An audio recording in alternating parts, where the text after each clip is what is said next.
Okay, we were talking about Arnold. Could we talk a little bit about his trainer, Frank Inn? Frank was really probably the guru of all trainers. He trained so many people. I had done Lassie too, and had to work with that dog that also came out of Frank Weatherwax, who was a disciple of Frank Inn. And Frank was an elderly gentleman when we worked together. So he, no matter what stunt that would be written in the script, if he had a week, he'd have Arnold, where that Arnold would come in and jump up on the lounge, and first then he'd jump down and take his nose and turn the TV set on, then he'd jump back, turn around again. That was already pretty well established. I was facetious when I said that I had, really responsible for his. I would say that Frank Inn was the man that really got Arnold to do what he did. Little things like pulling a little child's wagon with newspapers on it. And he'd come up to the mailbox in front of Green Acres, and he would he'd get up, then he'd open the little rural metal mailbox thing, and then he'd go back and get a newspaper, and he'd jump up and he'd stick the newspaper in the hole and then close it, jump back and get the wagon and go out. And he'd do that in one shot. Sometimes, if it didn't work right, then I was clever enough to change angle and make a close-up here and a close-up of there. But we got the work done. And I think the studio kept me on for 6 years because, for one reason, and it was monetary. I would let everybody go home at 5 o'clock in the afternoon. The work was done. We could have shot that series in 2 days. But I didn't tell them that. I said, fine, let's do it in 3 days and go home at 5 o'clock. When that first director, who shall be nameless, would stay after dinner and then couldn't finish the show because he was an artiste. He had integrity as a director. Now, how were you able to do that? Oh, what? How were you able to do that? To Experience. I knew what I was doing. I'd been doing this since George Lucas's father was my assistant director on West of the Rio Grande in Modesto, California, which is the missing women's capital of the world right now. Let's talk about the tone of the series. The tone is all the writer, and that's in every sitcom. A director cannot come in and start changing the whole idea of things. He's fired that before he finishes the show if he tries that. In theatrical pictures, I would say that the director is a prominent picture, particularly in today's movies with their outlandish budgets, $100 million and $1 million grosses and everything.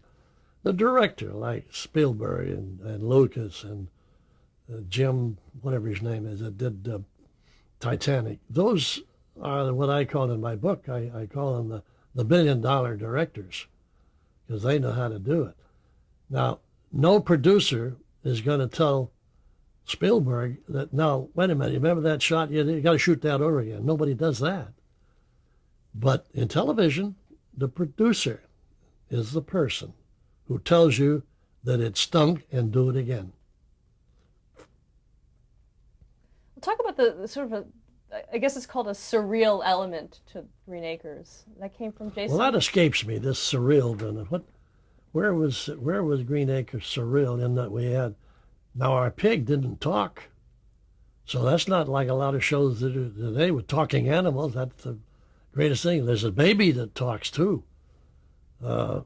It's fantasy. It's really fantasy. And our picture may have been fantasy a little bit, but it all had, every shot or every situation had the element of truth.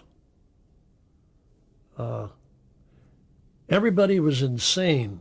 See, here's what helps. Everybody was insane around Eddie Albert. He was a tower of strength. His character was an attorney. He just loved to come out to his farm, that's all, and live on the farm and be a farmer. He really didn't want to be a lawyer anymore. He had been a successful lawyer.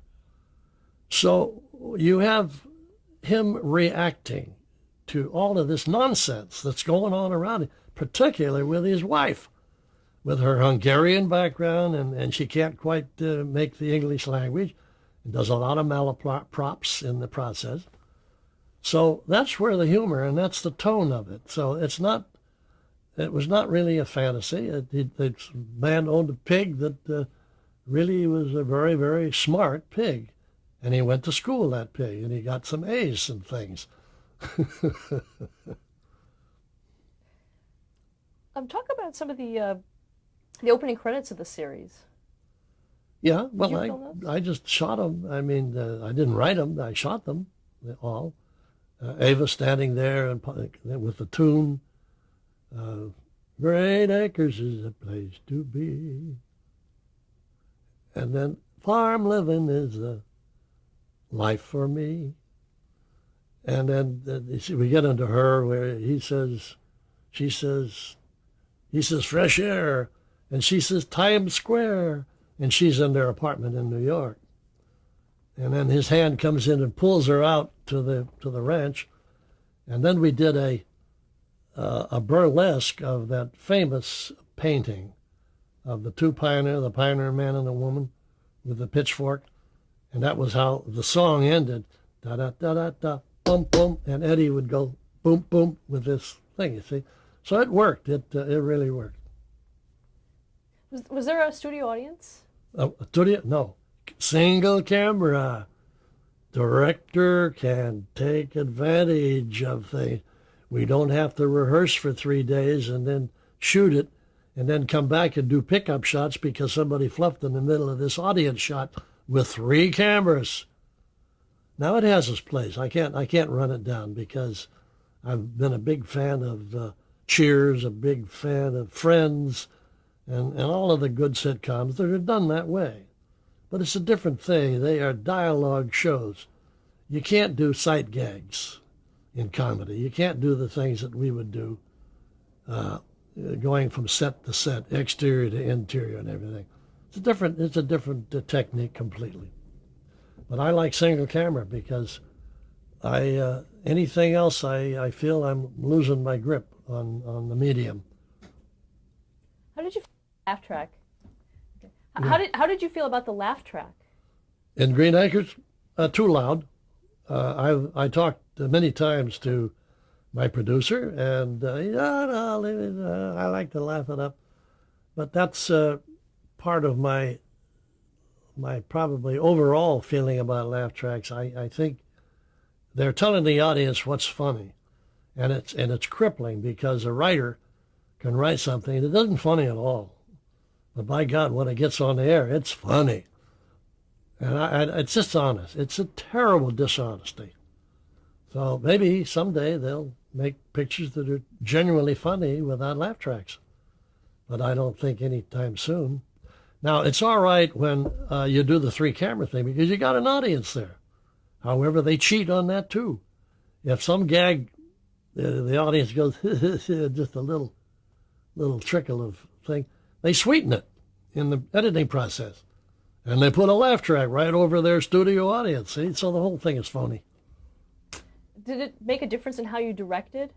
Did you have to have the actors wait for a laugh? Yes. Good question.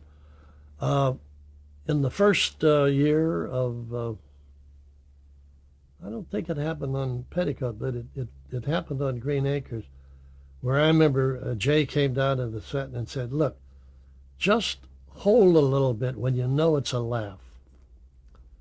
And we said, okay. So I remember to get them into it because actors are trained to pick up cues.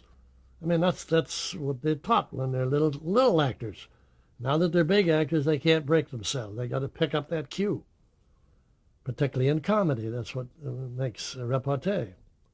Well, I'd have to, some actor would say something funny, and I'd say, hold for laugh, before the person that responded did. Finally, after, a couple of months of that, they got the picture. How many episodes did you direct? 168. Is that a record? I think it's a record with the Guild. I don't know of any other fellow director that's directed that in succession without being he may say, well, I did 169. I said, yeah, but you were off for 3 weeks and another director came in. Nobody did that with us. And again, my theory of not having to have 14 executive producers, 3 or 4 line producers. Jay Summers made that show, and as a writer, with one other writer, Dick Chevrolet, and the two of them would write, and Jay produced, and that was it, and one secretary. That's the old Bill Orr way of making television, and you make them cheap that way. I don't know what all these producers do. I don't know how they get in each other's way. I just don't understand it. It's a cumbersome process, as I view it. I have never been on a set where, I didn't have one authority. I could call up if there was something troubling me on the set. I used to call Jay Summers and say, Jay, this scene here, did you realize? And he says, what page? I say, page 12, look at that line. He's, oh, for God's sake, of course, that's a typo. So you'd get an answer out of one person.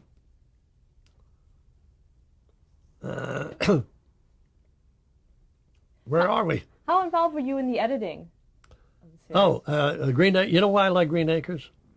I didn't have to go to casting sessions. Jay Summers was happy to do all the casting. Pleased. He was the creator. It was his show. It wasn't my show. I was a hired guy. I was a hired gun to save them money.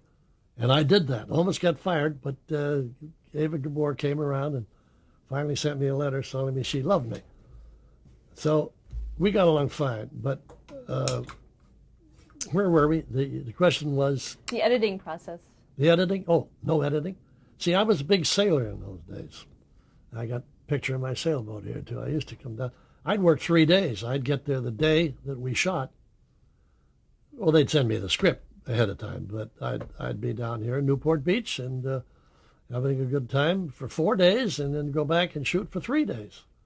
And I loved it because in our guild, the Directors Guild, we have the right for final cut. Well, it's a final cut in name only because it's a director's cut. And you can say that's the way it should be. But they can change it. It's their money. And so I said, well, why should I get in there? I cut in the camera. That's why I've got the one camera. I give them only what I want to see on the screen anyway. So why should I sit there for a day in a hot cutting room trying to tell the cutter what I want when then the producer has to do it all over again anyway? So I said, fine. And I'll be your mechanic on the set. It worked very good. When did you find out the series was canceled? How did you find it out? Well, I don't remember exactly how it was canceled, but I'll tell you the circumstances. A new director of programming came into CBS, and I forget which one it was. But Filmways was virtually put out of business with one fell stroke. We had, the top of the line was Beverly Hillbillies. That was the longest running. Green Acres, Petticoat, Mr. Ed. Everything was rural, country. And this guy came in and said, we're not going to have CBS known as the farm station. We want to have more money. Now, we were all canceled. We all had high ratings. We were canceled at the top of our ratings. They could have done it for another year or two, at least, milked it. But they didn't make a mistake from their standpoint. And I have to be fair about this. They replaced us with All in the Family, big hit, different kind of show, more political, about the bigot. They began to take sociological things. Maud came out of that. Well, women's movement, Maud. And so they changed the whole tone of CBS by firing Filmways. Was there a last episode made, or was it already in the can when you found out? Yeah, it was in the can. So there was no goodbye or No. anything like that. Did you come back for the reunion uh, television movie of Green Acres? Well, well, Was there it? wasn't a reunion. There was a movie made, a TV movie for Green Acres, and nobody invited me because, as I heard about it, the man that wrote it and was producing it was the entrepreneur, had his favorite friend as a director. So they went in as a duo. And directors are expendable, it didn't matter. And when I saw that thing, I said, I'm glad they didn't invite me because it was horrible. They had the whole gang going to New York for some reason. I don't know. Just didn't work. The show has become a classic. What do you think is the legacy of Green Acres for television? Is there one? I don't think it has a legacy. I think it's like any TV show that right now I don't see it replaying, but in the 20 or 25 years since it went off the air, it's been playing all the time, someplace, all over the world. And up until about 2 years ago, could see it right here in California on one of the stations, or it might have been the cable station, but it'll come back again. I tell you who likes to run Green Acres. It is a little channel called, you'll have to fill that in. You can dub it in. I'll just go like that. Agent called. What did you do after Green Acres went off? I made a feature at Warner Brothers. No, at MGM, which I wrote, produced, and directed. It was called Wicked Wicked. The reason it had the double title Wicked Wicked is that I introduced a new technique. It was borrowed from little bits of special effects that I had seen through the years. But no picture for 95 minutes had the widest screen that we had and a black line down the middle in which... Okay, we're talking about Wicked Wicked. Oh, yeah, Wicked. The screen. Well, let's see. I know. I have to start at the beginning. I had made a picture at MGM called Wicked Wicked that Jimmy Aubrey, who was running the studio at that time, bought in 24 hours. It was the fastest deal that I'd ever made in my life.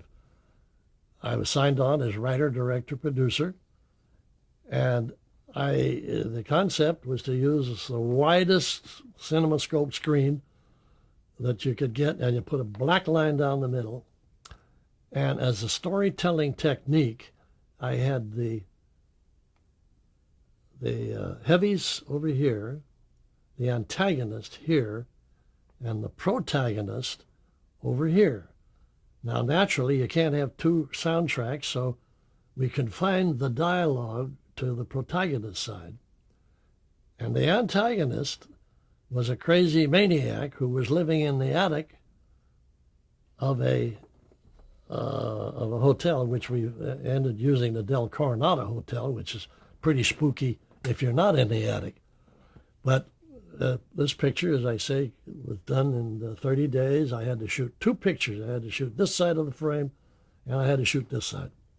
So we made each picture in 15 days for MGM. Now, they thought that this was going to, turn around and do a thing, but the reason the picture didn't do any better, I had great reviews. I mean, they were saying, boy, this is interesting, because that technique had a double facet to it. It had humor. For instance, I remember one scene, this old lady who lives in this hotel, she can't pay her rent, but she's always harking about when she danced with the so-and-so in Paris, ballet. And while she was going on this wonderful thing, how great she was as a dancer, as a young girl, over on this side, we saw her practically naked dancing in the whorehouse. So you get big humor there of the truth on one side and the untruth, the lie here and the truth there. Well, that occurred, not all the way, because it wasn't a comedy. It was just, those are little moments of comedic relief. So Mainly, it was the heavy, this young kid who had a job in the studio, in the hotel as a handyman. He had keys to all the rooms. He would watch late at night to see if a single woman came in and registered. He had a hole, we slid across the thing, and binoculars would come out, and he would see what key was being handed to and the room number. So he would be in the room in the closet before she ever got there. So after about three women are disappeared, they don't know that they're dead or gone or murdered or anything. They just don't understand it. So they, where our real story goes, a blonde girl books herself as a singer, and we hired a singer to play this role. And she meets the head of detectives, the in-house house dick, as we call him. And it turns out that this is his ex-wife. And he says, well, that's bound to happen. So we start a little romance going there. But all the time we see what that maniac is doing. Up in the attic, he's mixing chemicals. He's doing everything he can do that's silent, that doesn't have to have dialogue. And so that was the technique that it went out, called Wicked Wicked. And later I ran into Jimmy Aubrey, who had probably since been fired from MGM by Kirk Kerkorian.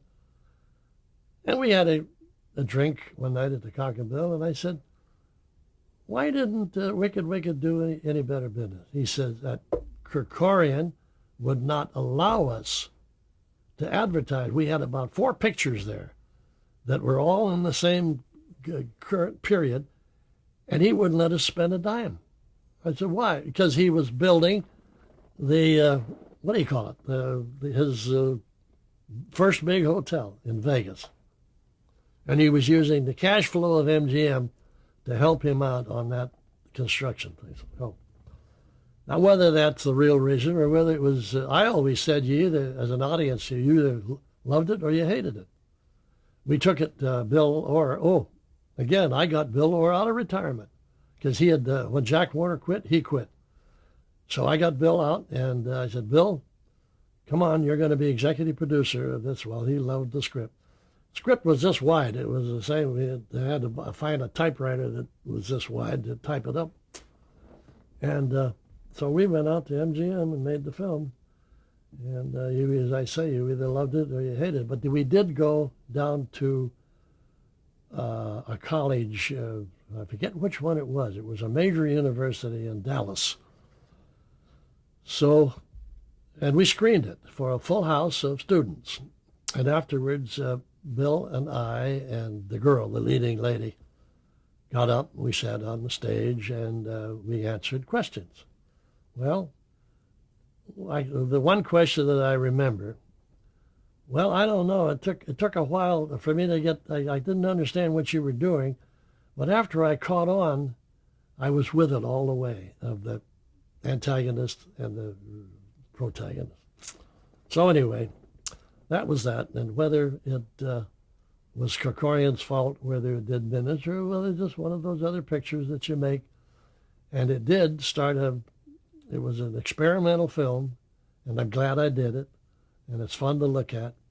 So that was what I did after Green Acres, and I know that's what you just asked me. Excuse me for rambling on. Oh no. So did you go back into television at all after Green Acres? Well, I never really left. I don't know. I did a show in Hawaii called. You've got it right in front of you, haven't you? I did a show in Hawaii called West Wind. It was about a family on a sailboat that sailed around from different islands and got into different adventures. And it was just a little half-hour show for NBC. It lasted 1 year. I got my money and I ran like a burglar and came down here and went sailing after doing a show on a sailboat. Is that pretty much, did you semi-retire or? Yeah, semi-retired. Are you- Although I have been writing a lot. I've got a lot of screenplays. I got one now that looks like it may be going into production by May up in New Mexico. And I've got a crew, not a below the line crew. I've got two producers with me. I'm not going to direct. I'm going to leave that for the kids that make all the mistakes. And then I can tell them, you shoot that scene over again. Moving the camera all around for no reason. Taking the audiences away from enjoying the script and the story and the acting. Spielberg does it. It's good enough for them. It's good enough for me. So what are you going to be looking for in a director that shoots one of your? Somebody that I have one, Tom Logan. He's a marvelous guy. He's about 40. I wouldn't hire a 23-year-old kid, but just came out of music videos. I wouldn't do that. He wouldn't understand what we're doing. He wouldn't begin to understand what we're doing or have done in our lives and our careers. Look at the pictures that have lasted. Gone with the Wind. Why do you think that is so wonderful? Not because the camera revolved around and did all that look ma I'm directing. It had a sound story and it had sound acting. So where did you learn that? I mean, where did that come from within your career? Well, as a kid, you go to the movies and you see how they did it in the 20s and 30s, and so therefore you think that's what you are obligated to do. But then as you grow older, you say, wait a minute, what I'm doing now is not what I'm obligated to do. It's the right way. It's the right way. Don't bugger up the whole thing by camera tricks, unless there's an excuse for it. Even when I did The Wicked Wicked, I never, with each, knowing that an audience had to remember, look at two frames together, and they were 3x4 full-size pictures, side by side. So I didn't I didn't do any fast dolling, whip pan. I didn't do the normal things which you can do. I almost did everything in a stationary camera because I felt that they were going to have enough to come up with as an audience, assimilating the protagonist and the antagonist simultaneously, which always eliminated, meanwhile, back at the ranch, which is a technique that is still sound in picture telling. You tell a picture, you tell a story, and that story will have several elements that are going on simultaneously. And I said, well, let's cut out this simultaneous thing by having to stop this scene, go back, meanwhile, back at the ranch, as it came in the old Westerns, and bring that up to this one, see? So we did it right then and there. Parallel action as it actually occurred. All right, what's next? Okay, let's stop here to change the tape.